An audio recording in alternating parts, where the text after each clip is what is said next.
The steam cleared just enough for me to see him. Everything.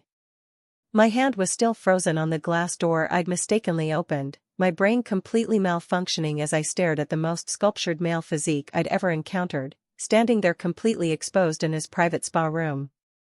His head whipped toward me, water droplets sliding down his bronze skin, his expression transforming from shock to absolute fury in the space of a heartbeat. "Who the hell are you?" My mouth worked uselessly. I should have apologized. I should have fled. Instead, I stood there like a statue, my eyes refusing to obey my desperate mental commands to look away from his. "I asked you a question." His voice could have frozen lava. "I'm mortified," I managed to squeak out, my cheeks burning hotter than a furnace. "I was searching for the powder room. Every door in this mansion looks identical. This wasn't intentional. I'm here for the housekeeping position interview. I'll just..." I spun around to escape and crashed headfirst into the doorframe. Blinding pain exploded across my temple, lights flashing behind my eyes, and I staggered backward, completely disoriented. Firm hands gripped my shoulders, steadying me, and my short-circuiting brain registered two critical facts. First, those hands radiated warmth. Second, they belonged to a man who was still very much unclothed.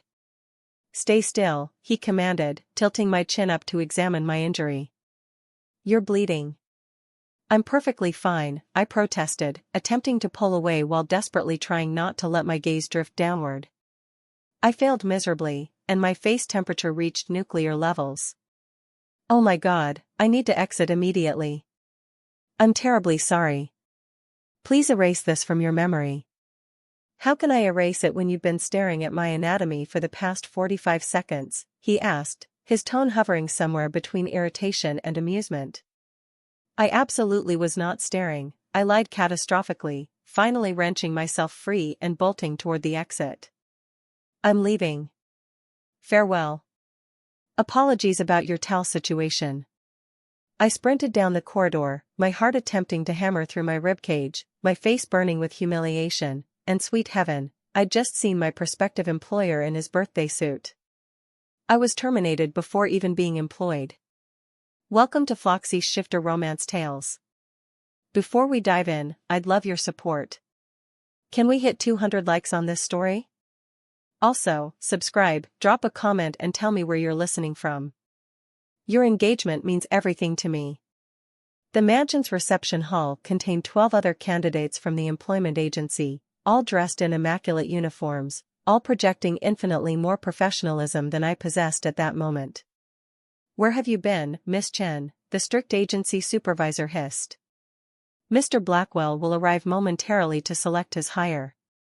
I became disoriented, I whispered weakly, taking my position at the line's end and praying to every higher power that Mr. Blackwell wasn't the man whose modesty I'd just violated. "Please, please, please let there be multiple male residents in this estate." Footsteps resonated through the hallway, confident and deliberate, and every candidate straightened their spine. A man entered wearing an impeccable charcoal suit, his hair still slightly damp, his features chiseled from granite and devastatingly, horrifyingly familiar. I wanted the earth to swallow me whole.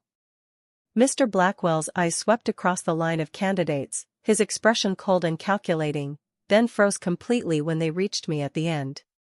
One eyebrow arched slightly. I attempted to achieve invisibility through pure willpower alone. "Mr. Blackwell," Mrs. Patterson said with an unctuous smile. "These represent our premium candidates, all experienced, all thoroughly vetted, all..." "Her," Mr. Blackwell interrupted, pointing directly at me. "That one. She's my choice." Silence descended like a physical weight. "I apologize," Mrs. Patterson said, clearly bewildered. "Miss Chen is actually our most recent recruit. She possesses minimal experience." "Irrelevant," Mr. Blackwell stated, his eyes locked on mine. "She's the candidate I require. The rest of you are dismissed." The other women began murmuring, shooting me glances ranging from envious to confused as they filed out. "But sir," Mrs. Patterson attempted again. "I said dismissed." Mr. Blackwell's voice dropped to a tone that made everyone in the vicinity flinch. Mrs. Patterson ushered the others out rapidly, but not before shooting me a look that clearly communicated, "Don't sabotage this opportunity." The door closed, leaving me alone with the man I'd just seen completely naked. "So," Mr. Blackwell said, moving closer, his hands in his pockets. "Care to explain what you were genuinely doing in my private quarters?" "I already explained. I got lost." "Nonsense," he interrupted calmly. "This mansion contains 37 rooms. You somehow located the single occupied space. Coincidence?" "Remarkable coincidence," he countered. "Yes," I said desperately. "I promise I was searching for the bathroom." I opened an incorrect door. "I had no knowledge you were inside." "You didn't knock," Mr. Blackwell pointed out. "I believed it was a bathroom. And when you realized it wasn't, you remained and observed." My face burned. I was experiencing shock. "For 45 seconds, Mr. Blackwell said. I timed it." Was that amusement flickering in his eyes? 43 seconds, to be precise. "You possess remarkable observational skills." "I'm departing," I announced, heading for the exit. "This position isn't worth." "The position pays $20,000 monthly," Mr. Blackwell stated. I stopped dead. "Dollars?" I whispered. "American dollars," he confirmed. "Plus accommodation and comprehensive benefits. You'd reside here. Private suite, full medical coverage." My mind spun. 20,000 represented more than I'd earned in 8 months at my previous employment. That covered my father's rehabilitation expenses. That covered my brother's university tuition. That solved everything. "Why me?" I asked suspiciously. "Why not select someone experienced?" "Because you intrigue me," Mr. Blackwell said simply. "Because you entered my spa, witnessed my nudity, and your instinct was flight rather than attempting seduction or capturing photographs. Because you maintained eye contact despite your obvious terror." I wasn't terrified. "Your hands trembled," Mr. Blackwell said. "They're still trembling." I shoved my hands behind my back. "Here's my proposition," Mr. Blackwell continued, advancing. "You work for me. You maintain this residence. You follow my directives. You don't steal. You don't gossip. And you definitely don't enter my private quarters uninvited again." "What if cleaning your quarters is required?" I challenged. "Then you knock," Mr. Blackwell said. "And await permission." "Clear?" "Clear," I agreed, then experienced a horrible realization. "Wait. Am I the sole staff member?" "You're the only residential staff," Mr. Blackwell confirmed. "I employ security, but they're external. It'll be just us in the house most evenings." Warning bells clanged in my head. "That's inappropriate." "You'll have your own wing," Mr. Blackwell interrupted. "Completely separate from mine. Unless you're concerned about controlling yourself after today's viewing." "I can control myself perfectly," I snapped. "Excellent," Mr. Blackwell said, his lips twitching. "Because I'd regret terminating you for harassment on day 1. I didn't harass you. You observed my anatomy for 43 seconds, Mr. Blackwell reminded me. That constitutes harassment by definition." "You dropped your covering," I said, my face flaming. "And you remained for the entire show," Mr. Blackwell countered. "Do you want this position or not, Miss Chen?" I thought about my father's medical bills, about my brother's educational dreams, about our cramped apartment with the broken heating. "I want the position," I said through clenched teeth. "Excellent," Mr. Blackwell said, extending his hand. "Welcome to my residence, Miss Chen. Try not to walk in on me again." I shook his hand, his grip warm and firm, trying to ignore how my pulse accelerated at the contact. "I'll show you to your quarters," Mr. Blackwell said, already heading for the staircase. I followed, my mind whirling, wondering what I'd just agreed to. My room exceeded the size of our entire apartment. California king bed, walk-in wardrobe, bathroom with a soaking tub that could accommodate 4 people. Your uniforms are in the wardrobe, Mr. Blackwell said from the doorway. Standard housekeeping attire. You begin tomorrow at 6 o'clock. What time do you wake? I asked. 5, Mr. Blackwell replied. I exercise, shower, then breakfast at 7:30. You'll prepare it. I'm not trained in culinary arts. You'll learn, Mr. Blackwell said. Or we'll both starve. Your choice. This is absurd, I muttered. This is employment, Mr. Blackwell corrected. Very lucrative employment that you desperately require, unless I'm mistaken about why you're working for a domestic agency despite possessing a business degree. My head snapped up. How do you know about my degree? I research everyone who enters my residence, Mr. Blackwell said simply. Business administration degree, graduated summa cum laude. Couldn't secure employment in your field because your father's gambling debts destroyed your family's credit. Father requires ongoing rehabilitation. Younger brother is attending university. You need capital urgently. Am I incorrect? My throat constricted. No. You're not incorrect. Then we understand each other, Mr. Blackwell said. You need this position. I need someone competent who won't steal or sell information about me. We both benefit. Why are you genuinely hiring me? I asked. The truth this time. Mr. Blackwell studied me for an extended moment. Because when you saw me unclothed, you appeared embarrassed, not calculating. Because you fled instead of exploiting the situation. Because in my world, that kind of authenticity is extraordinary. What is your world exactly? I asked. Mrs. Patterson was remarkably vague about your business. The kind that pays $20,000 monthly, Mr. Blackwell replied. Don't ask questions you don't want answered, Miss Chen. Sleep well. Tomorrow begins early. He departed, closing the door, and I collapsed onto the bed. What had I just committed to? My phone vibrated. A text from my brother. Aria. How was the interview? I typed back, got the job. Also accidentally saw my boss naked. Don't ask. 3 dots appeared, then, what? I tossed my phone aside and groaned into my pillow. This was either the best decision or the catastrophic mistake of my entire existence. I suspected I was about to discover which. My first week was torture. Not because the work challenged me, but because Dominic Blackwell seemed determined to parade around shirtless constantly. Exercising at 5 a.m.? Shirtless. Getting coffee at noon? Shirtless. Taking business calls on the terrace? Shirtless. Do you own shirts? I finally snapped on day 5, finding him in the kitchen again, his abdomen on full display.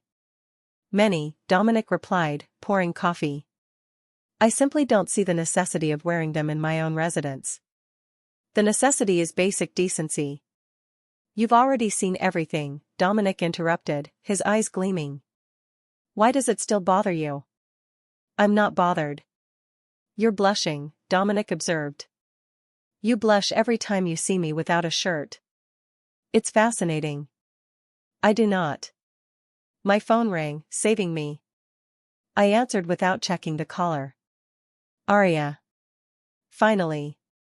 My brother Marcus's voice was frantic. Dad collapsed again. They're transporting him to the hospital. They're saying he needs surgery, but insurance won't cover it. They need $75,000 up front. My world tilted. I'll get it. Tell them I'll get it. I disconnected, my hands shaking, my mind racing. $75,000 was nearly all my savings.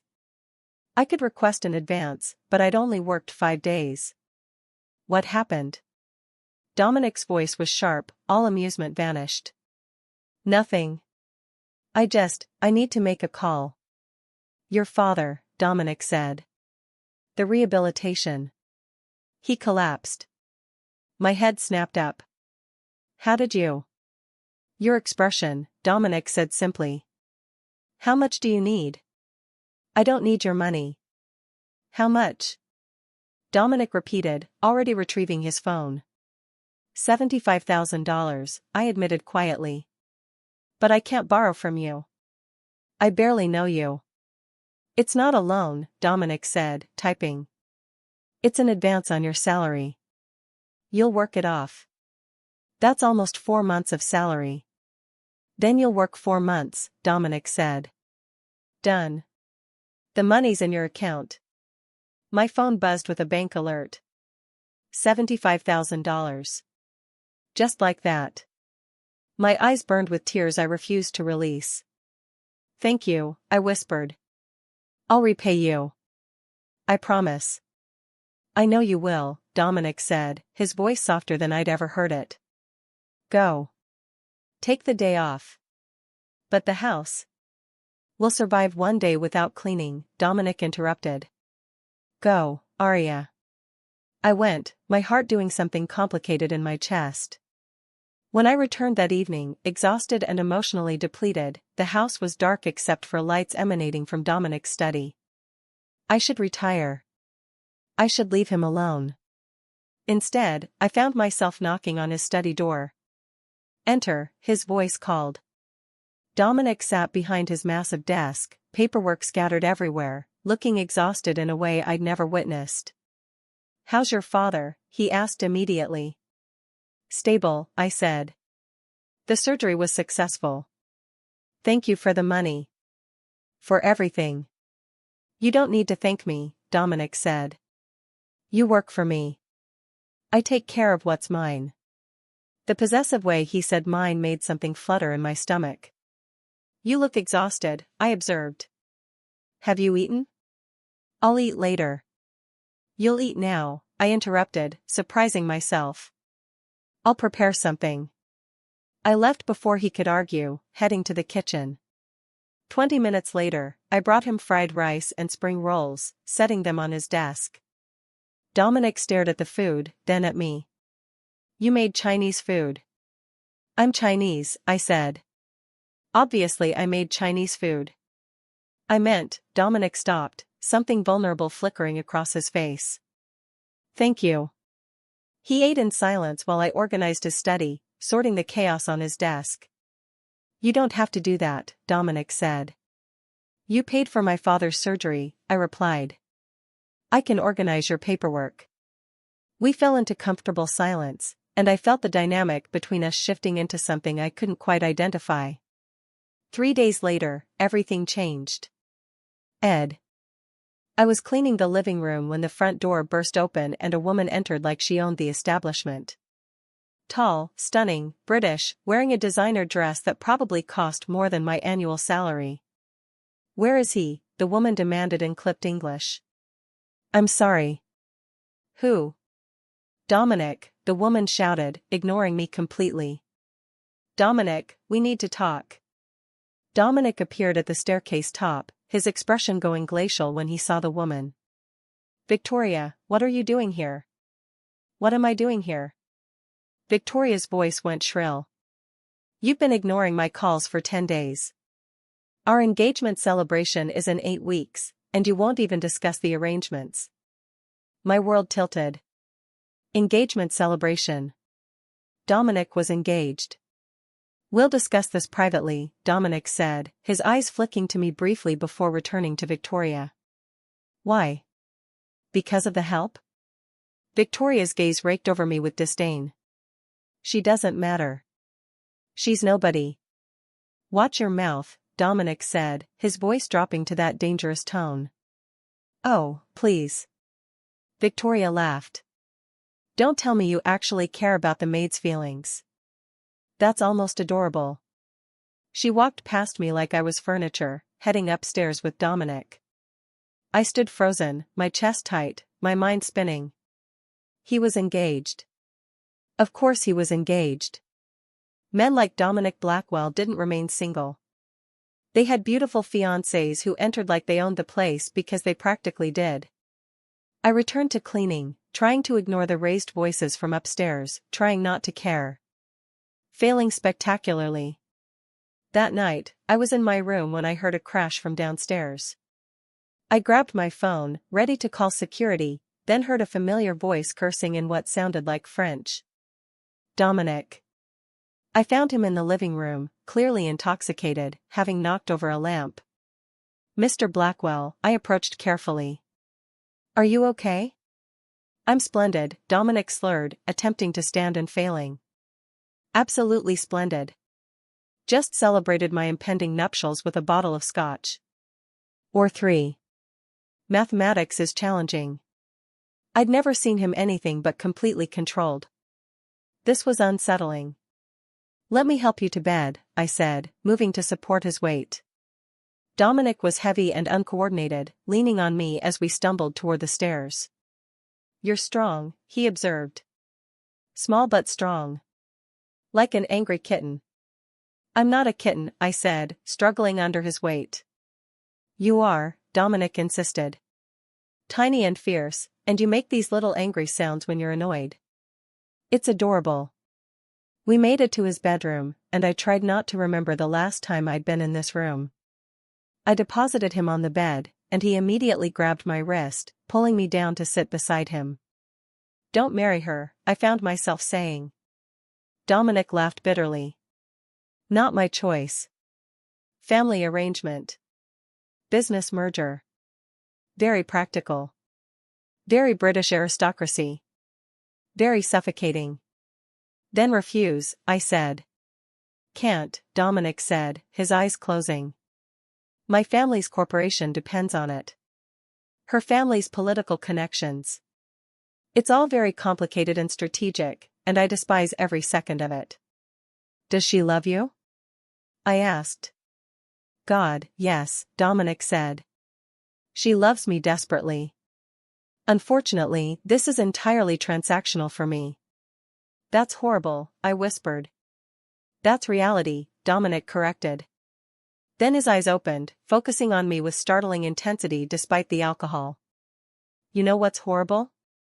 Finding someone who looks at you like you're human and knowing you can never touch them because you're promised to someone else. My breath caught. You should leave, Dominic said, releasing my wrist. Before I do something foolish. Like what? I asked, unable to move. Like kiss you, Dominic said bluntly. Like forget I'm engaged and kiss you until you make those little angry sounds. My heart was attempting to escape my chest. You're drunk. I'm honest, Dominic corrected. Intoxicated people tell the truth. And the truth is, I haven't stopped thinking about you since that first day. Since you fled instead of attempting to exploit the situation. Since you made me fried rice and organized my desk like you genuinely cared. I do care, I admitted quietly. Don't, Dominic said, his voice rough. Don't care about me. I'm engaged. I'm unavailable. I'm a terrible person who's using you to feel something authentic before I have to marry someone I don't love. You're not using me, I said. Aren't I? Dominic asked. I hired you because you're intriguing. Because you make me feel something. Because when you're in a room, I can breathe. That's using you, Aria. Then use me, I heard myself say. Dominic's eyes went dark. You don't mean that. I do, I said, my hand finding his face. You saved my father's life. You've been nothing but kind to me. You're trapped in a marriage you don't want. So yes, use me. Let me be the person who makes you feel real. This is a terrible idea, Dominic said, but his hand came up to cover mine. Probably, I agreed. We stared at each other, the air thick with everything unsaid, everything impossible. Then Dominic leaned forward and kissed me. It was soft and desperate and tasted like scotch and regret. And I kissed him back like I'd been waiting for this since the moment his towel dropped. When we broke apart, both breathing hard, Dominic pressed his forehead to mine. I'm going to marry her, he said, his voice breaking. In 8 weeks, I'm going to marry Victoria, and there's nothing I can do to stop it. I know, I whispered. But right now, at this moment, I'm yours, Dominic said. Is that enough? I thought about all the reasons this was catastrophic. About his fiancée, about my employment, about my heart that was already too involved. Yes, I said. It's enough. Dominic kissed me again, deeper this time, his hands tangling in my hair. And I let myself pretend that this could be real. That 8 weeks wouldn't come. That I wouldn't have to watch him marry someone else. That this impossible thing between us could somehow have a happy ending. But morning would come, reality would return, and I would have to figure out how to survive loving a man I could never have. For now, I kissed him back and pretended tomorrow didn't exist. I woke up in Dominic's bed alone. Sunlight streamed through the windows, and my phone showed 10:30 a.m. I overslept by 4.5 hours. I bolted upright, then froze when I saw the note on the nightstand. Early conference call. Stay in bed. D. Memories from last night flooded back. The kiss. The whispered confessions. The way Dominic had held me until I fell asleep, both of us were too frightened to take it further. I grabbed my clothes and ran to my room, my heart racing, my mind spinning with what we'd done. He was engaged. I was his employee. This was a disaster. I found him in his study 2 hours later, looking perfectly composed in a crisp suit, no sign of last night's intoxicated vulnerability. Mr. Blackwell, I started. We need to talk, Dominic interrupted, not looking up from his laptop. Sit. I sat, my stomach in knots. Last night was a mistake, Dominic said, his voice flat and businesslike. I was drunk. You were vulnerable. It won't happen again. Each word hit like a physical blow. I understand, I managed. Victoria will be moving in next week, Dominic continued, still not meeting my eyes. To prepare for the wedding. You'll report to her for household duties. She'll have final authority on all domestic decisions.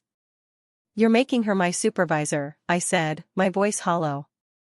She'll be my wife, Dominic said. It's appropriate. Right, I said quietly. I stood, my chest tight. Is that all? That's all, Dominic confirmed. I walked out, my eyes burning, refusing to cry until I reached my room. I'd known this would happen. Known he'd retreat. I knew last night was temporary. But knowing didn't make it hurt less. Victoria moved in 4 days later with 9 suitcases, an interior designer, and an attitude that made me want to resign immediately. You're the maid, Victoria looked me up and down with obvious disdain. You're younger than I expected. And prettier. Dominic didn't mention that. I clean the house, ma'am, I said, keeping my voice neutral. Nothing more. Good, Victoria said. Because Dominic is mine. Has been for years. This marriage might be arranged, but I've loved him since we were at Oxford together. So whatever little infatuation you might have, extinguish it now. I don't. Please, Victoria interrupted. I saw how you looked at him when I was here last week. I'm not stupid. But you're delusional if you think a maid has any chance with someone like Dominic Blackwell. She swept past, leaving me standing there, humiliated and furious. That evening, I was cleaning the dining room when raised voices erupted from Dominic's study. You promised me, Victoria's voice, shrill and angry. You promised we'd do this properly, that you'd at least attempt. I never promised to love you, Dominic's voice, cold. This is business. You knew that. Business? Victoria laughed bitterly. We're getting married in 7 weeks, Dominic. 7 weeks, and you won't even touch me. That wasn't part of the agreement. The agreement? Dominic said. What agreement? Is that what our marriage is to you? Victoria's voice broke. An agreement? Do you have any idea how humiliating this is? My friends are asking why my fiancé won't even hold my hand in public. Then tell them the truth, Dominic said. That this marriage is about your family's political connections and my family's corporate expansion. That love was never part of the equation. Something crashed, probably thrown. I hate you, Victoria said, her voice breaking. I've loved you for 12 years, and you can't even pretend to care. I'm sorry, Dominic said quietly. But I can't give you what I don't have. The door slammed, and Victoria stormed out, mascara running, spotting me in the dining room. Enjoying the show? Victoria spat. Don't get your hopes up. He's cold to everyone. You're not special. She left, and I stood frozen, my heart breaking for both of them. Later that night, I was in the kitchen making tea when Dominic appeared, looking exhausted. You heard, he said. Not a question. I heard, I confirmed. And now you think I'm a monster, Dominic said, pouring himself scotch. I think you're trapped, I said quietly. I think she loves you and you can't love her back and you're both miserable. Dominic laughed bitterly. Very insightful. Why are you really marrying her? I asked. The truth this time. Dominic was silent for a long moment, then said, my mother. She's sick.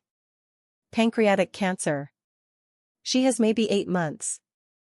This marriage, this merger with Victoria's family, it's her dying wish.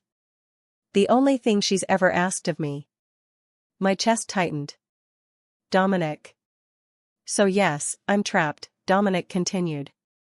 Between honoring my mother's last wish and destroying a woman who genuinely loves me and breaking my own, he stopped abruptly. Breaking your own what? I asked softly. Nothing, Dominic said. Forget it. You were going to say heart, I said. You were going to say this is breaking your heart. Dominic's jaw clenched. You should retire for the evening. Answer me, I pushed. Is this breaking your heart?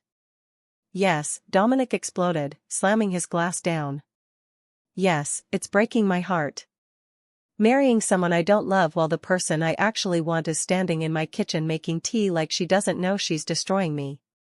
The words hung in the air, raw and honest. I'm destroying you? My voice shook. Every day, Dominic said, moving closer. Every time you smile. Every time you look at me like I'm human instead of a corporate entity. Every time you exist in my space and I can't touch you. So yes, Aria, you're destroying me. Then don't marry her, I said desperately. Tell your mother the truth. That I've fallen for the maid? Dominic laughed harshly. That I'm throwing away a multi-billion-dollar merger for someone I've known for 3 weeks. It would break her heart faster than the cancer. So you're choosing her over yourself, I said. I'm choosing duty over desire, Dominic corrected. Like I was raised to do.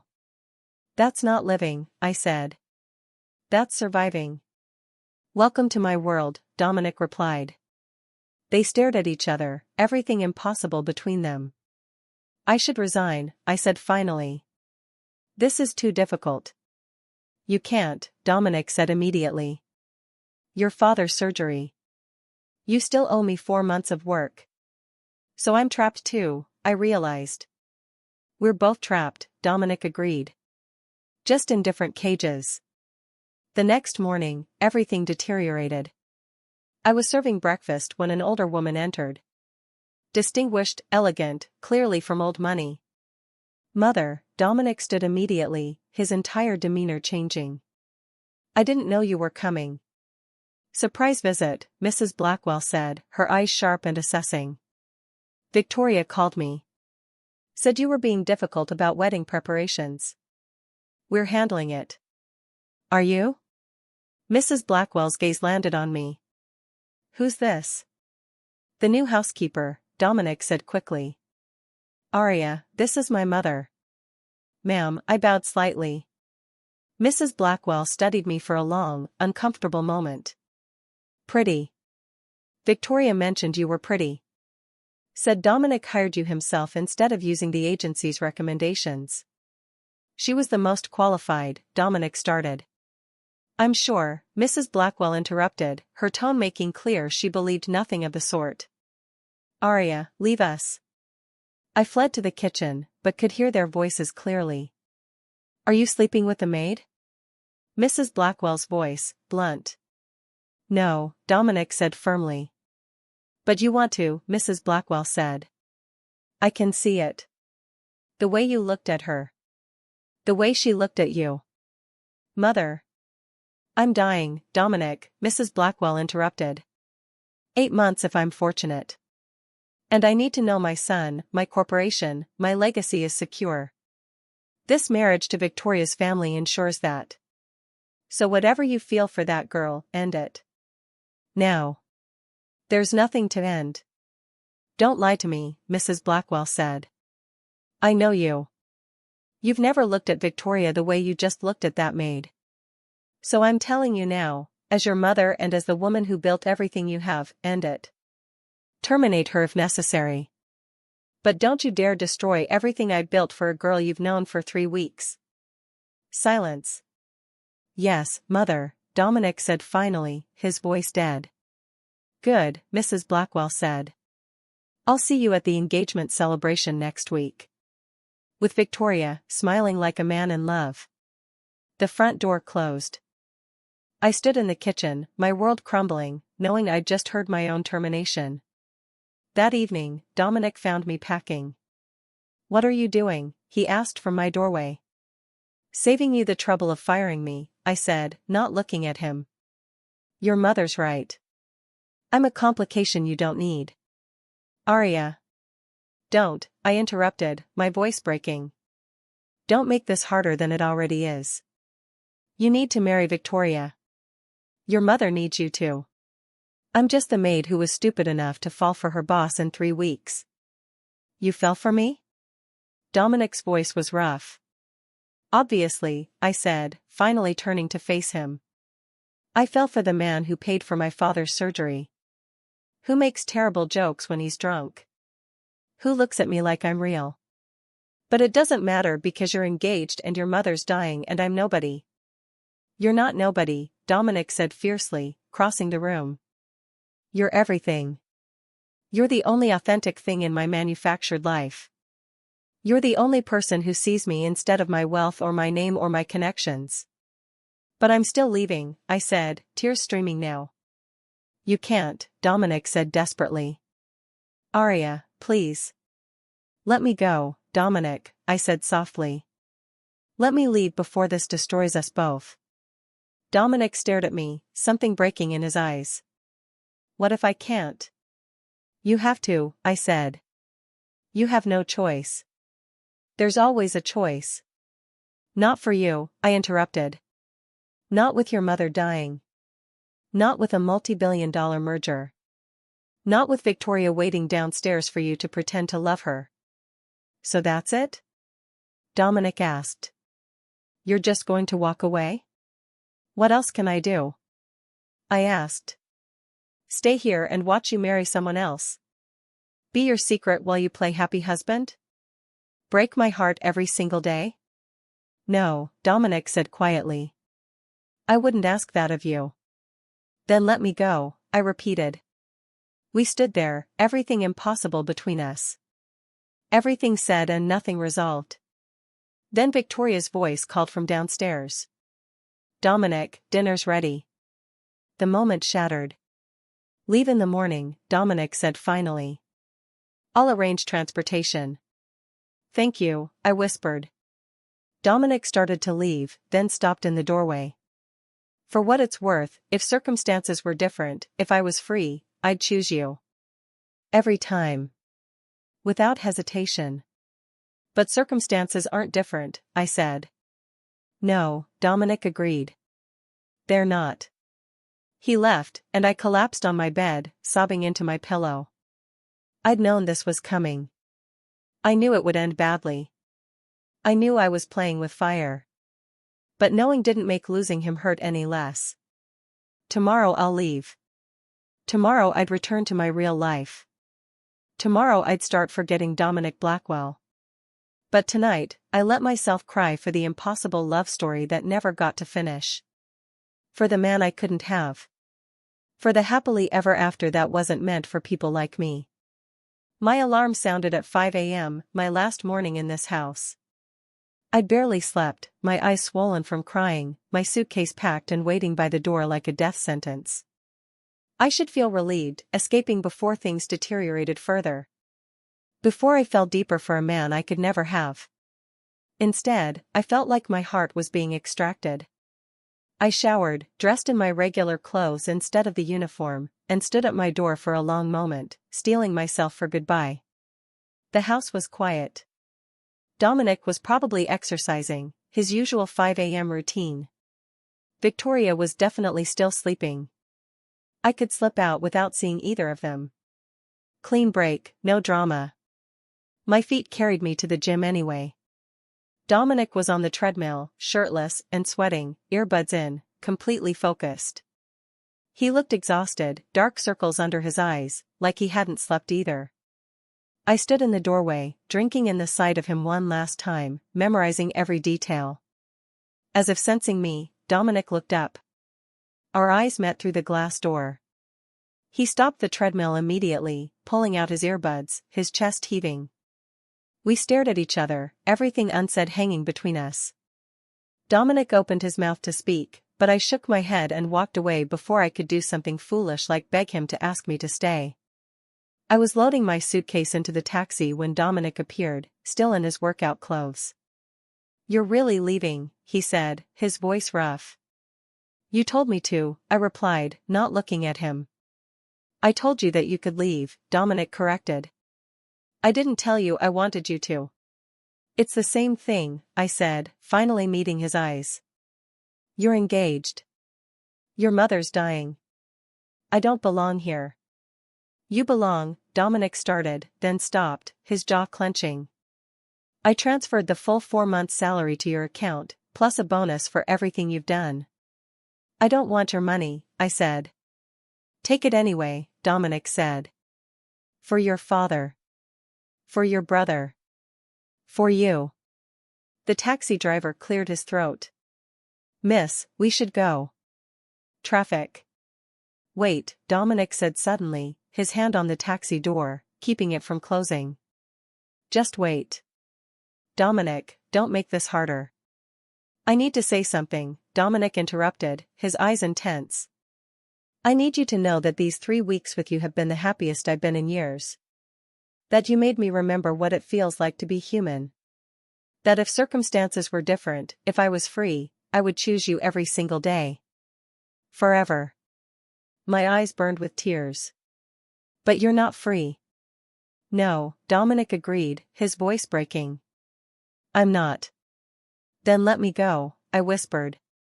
Dominic's hand slowly released the door, and I saw something die in his eyes. "Goodbye, Aria," he said softly.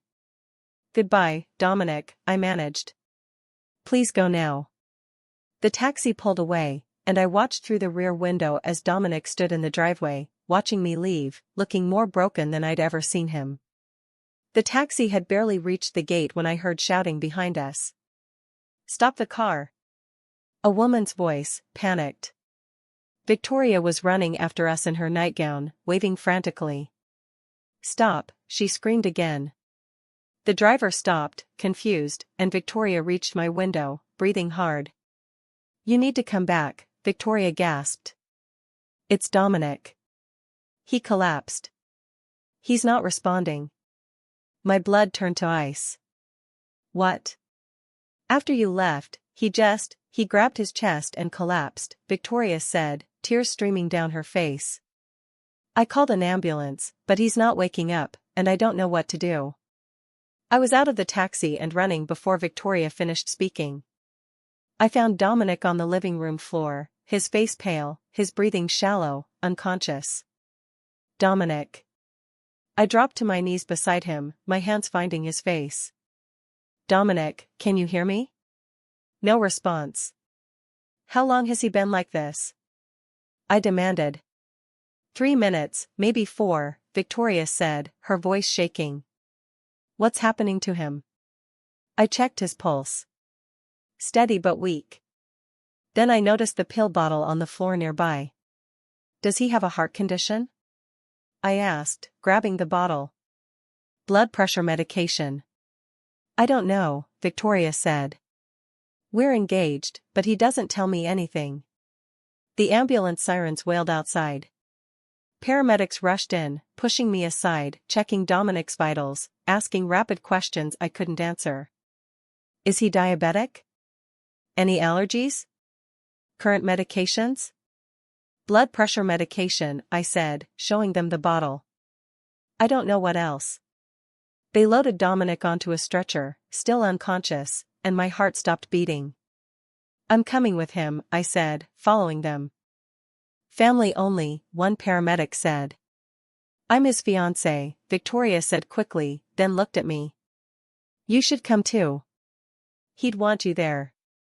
In the ambulance, I held Dominic's hand while Victoria sat on the other side, both of us terrified.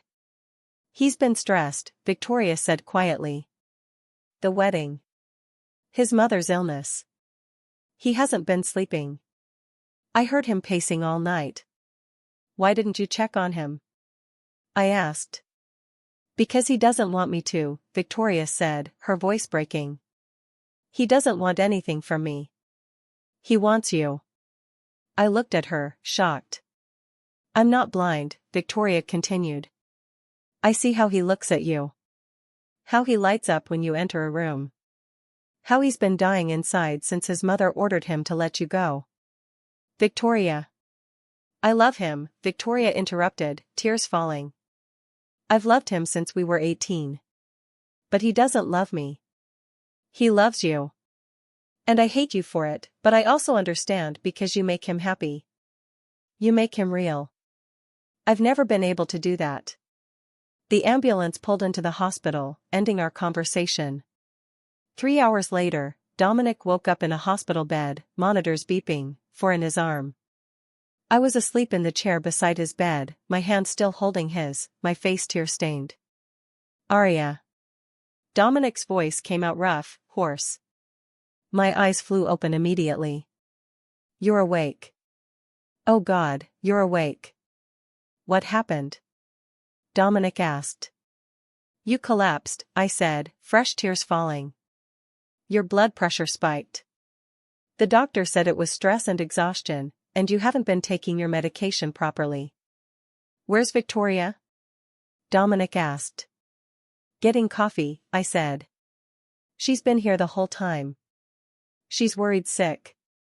But you're here, Dominic said, his hand tightening on mine. You came back. Of course I came back, I said fiercely. Did you think I'd leave you unconscious on the floor? You were supposed to be gone, Dominic said. Safe. Away from this mess. Too bad, I said. You don't get to almost die and expect me to just leave. You collapsed because I left. Your body literally shut down from the stress of losing me. So don't you dare tell me we're not supposed to be together. My mother is dying, Dominic said. And I'm sorry, I said bluntly. I'm so sorry she's sick. But she's asking you to sacrifice your entire life. Your happiness. Your heart. Is that really what she'd want if she knew the truth? I can't tell her the truth. Why not? I challenged myself. Why can't you tell her you're in love with someone else? That forcing you to marry Victoria is killing you? Because she's my mother, Dominic said, his voice breaking. Because this merger is her legacy. Because disappointing her might literally kill her faster. And killing yourself is better? I asked. Before Dominic could answer, the door opened and Victoria walked in with coffee, stopping when she saw us holding hands. I'll come back, she said quietly. No, Dominic said. Stay. We need to talk. Victoria sat in the other chair, her eyes red from crying. I can't marry you, Dominic said bluntly. Victoria's face crumbled. I'm sorry, Dominic continued. I'm so sorry. You deserve someone who loves you the way you love them. But I can't be that person. I've tried. God knows I've tried. But I can't. Because of her, Victoria said, looking at me. Because of me, Dominic corrected. Because I can't pretend anymore. Because my body literally shut down from the stress of lying. Because I love her and I can't marry you while loving someone else. Your mother will never forgive you, Victoria said. I know, Dominic said. But I have to believe that she'd rather have me alive and happy than dead and dutiful. Victoria stood, her hands shaking. I hope she's worth it. I hope she's worth losing everything. She is, Dominic said without hesitation. Victoria left, and my hand tightened on Dominic's. You just blew up your entire life, I said. I did, Dominic agreed. Your mother's going to disown you, I continued. Probably, Dominic said.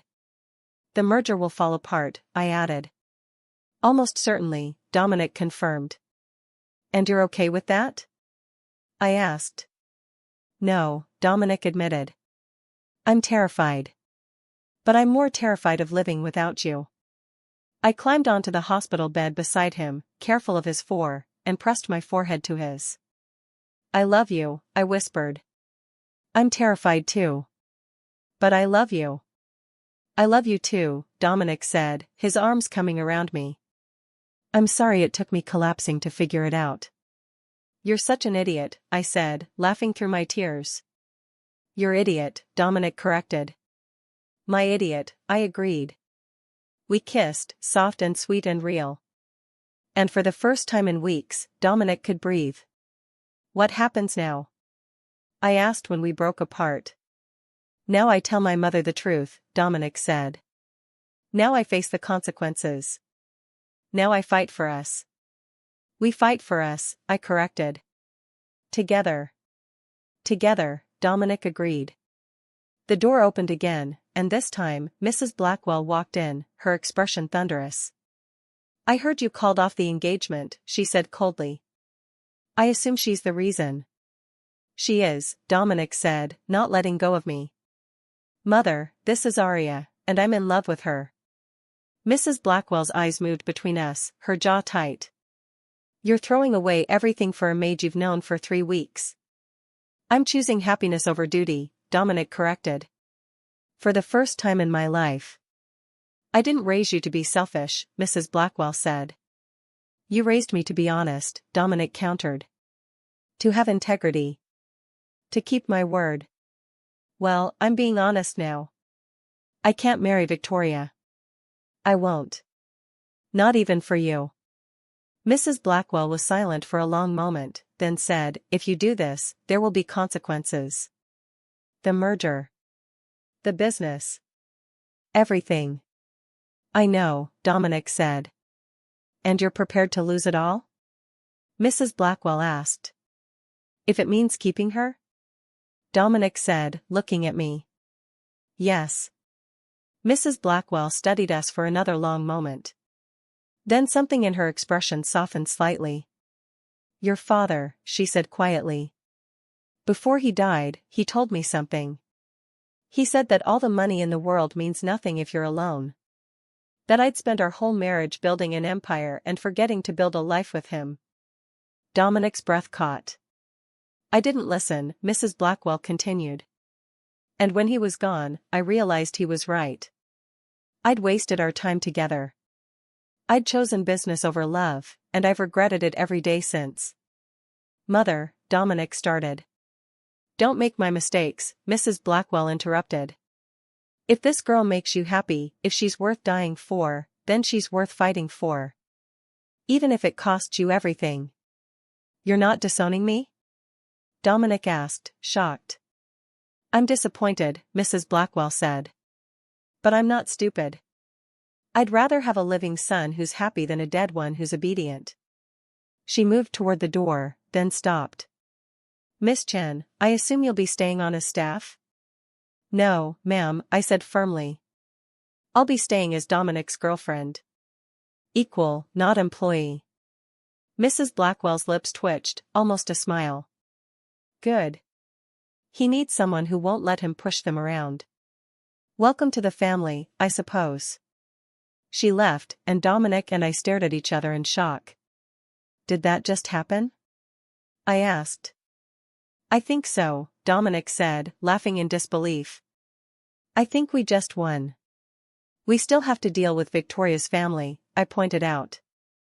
And the merger is falling apart. And everyone thinks you're crazy. Let them think whatever they want, Dominic said, pulling me closer. I have you. That's all that matters. That's very romantic, I teased. Very dramatic. I'm a dramatic person, Dominic said. I literally collapsed from heartbreak. It doesn't get more dramatic than that. You collapsed from high blood pressure, I corrected.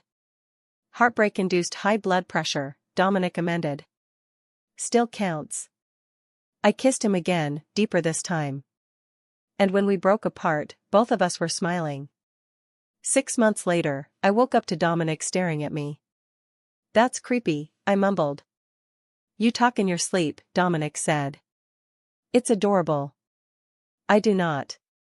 He showed me his phone. A video of me, mumbling about spreadsheets. Delete that right now, I demanded. Never, Dominic said, rolling on top of me. I'm making it my screensaver. You're the worst, I said. But I was laughing. You love me anyway, Dominic said, kissing my neck. Unfortunately, I agreed, my hand sliding into his hair. Marry me, Dominic said against my skin.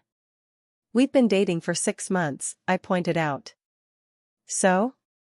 Dominic raised his head to look at me. I knew I wanted to marry you the day you saw me naked. That's insane, I said. That's love, Dominic corrected. Marry me, Aria. Today, tomorrow, next week. I don't care when. Just say yes. You don't even have a ring. Dominic reached into his nightstand and pulled out a small box. You had a ring ready? My voice went up an octave. For 3 weeks, Dominic admitted, opening it to reveal a stunning diamond. I was waiting for the perfect moment, but screw perfect. This is perfect. You, me, right now. Say yes. I looked at the ring, at Dominic's face, at the life we'd built in 6 chaotic months. My father's going to kill me for not having a proper engagement, I said. Is that a yes? Dominic asked, his eyes gleaming. That's a yes, you impatient man, I said, laughing as he slipped the ring on my finger. Dominic kissed me hard, rolled me under him, and showed me exactly how happy that made him. 4 months later, I stood in a simple ivory dress, my father and brother beside me, watching Dominic wait at the altar. Ready? My father asked. So ready, I confirmed. No nerves. Just certainty. I walked down the aisle, and when I reached Dominic, he was crying. You're crying, I whispered. You're beautiful, Dominic said. I'm allowed to cry. Big baby, I teased. Your baby, Dominic corrected. The ceremony was short. We'd written our own vows. I promised to always fight for us, Dominic said. To choose you every day. To make you laugh even when you want to kill me. I promise to call you out when you're being dramatic, I said. To love you exactly as you are. To be your home. We kissed before the officiant finished, and Mrs. Blackwell laughed from the front row. At the reception, Victoria appeared, stunning in a blue dress, a handsome man beside her. Congratulations, she said to me, her smile genuine. Thank you for coming, I said, surprised. I wanted to apologize, Victoria said. For everything. For being cruel. For making this harder than it had to be. You were in love, I said gently. I understand. I thought I was, Victoria corrected. But real love doesn't hurt this much. Real love feels like this. She gestured to the man beside her. This is James. We're getting married in 3 months. Congratulations, Dominic said, shaking James's hand. Thank you, Victoria said, looking at Dominic with clear eyes. For letting me go. I'm happier now than I ever was trying to force you to love me. I'm glad you found someone who loves you properly, Dominic said sincerely. Victoria smiled, squeezed my hand, and walked away with James, both of them laughing at something he whispered. That was big of her, I said. She deserved her happy ending too, Dominic replied, pulling me onto the dance floor. Remember when you walked in on me? He murmured. Every day, I admitted. You were very naked. Best interview of my life, Dominic said. You hired me because I saw your anatomy, I deadpanned. I hired you because you didn't run screaming, Dominic corrected. Most people would have. Most people aren't me, I said. Thank God for that, Dominic said, kissing my forehead. I love you, Mrs. Blackwell. I love you too, I said. Even though you're dramatic and possessive and you literally proposed in bed. Best place to propose, Dominic said. Already had you where I wanted you. Inappropriate, I said. But I was smiling. You married me anyway, Dominic pointed out. Worst decision of my life, I teased. Best decision of mine, Dominic said seriously. Every single day. You're the best decision. That night in our honeymoon suite, Dominic carried me over the threshold like a cliché. You're so dramatic, I said. You love it, Dominic replied, setting me down. I really do, I admitted. Dominic's hands found the zipper of my dress. May I? Asking permission now? You never asked before, I pointed out. You never wore a wedding dress before, Dominic said. This feels important. It is important, I agreed, turning so he could unzip me. We're married. We're actually married. We're actually married, Dominic confirmed, his lips trailing down my spine as the dress fell. You're mine now. Legally. I was always yours, I said, turning to face him. From the moment your towel dropped. That's a lie, Dominic said, pulling me close. You ran away.